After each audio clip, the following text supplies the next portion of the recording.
तस्मान्नार्हा वयं हन्तुम्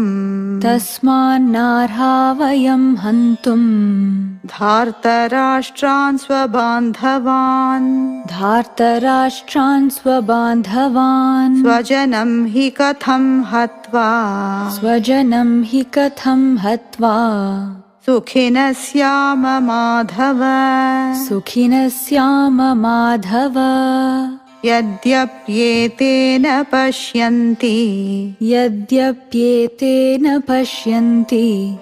लोभोपहत चेतसः कुलक्षयकृतं दोषम् मित्रद्रोहे च पातकम् कथन्न ज्ञेयमस्माभिः पापादस्मान्निवर्तितुम्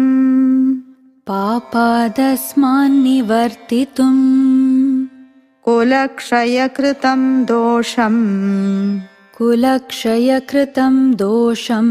प्रपश्यद्भिर्जनार्दन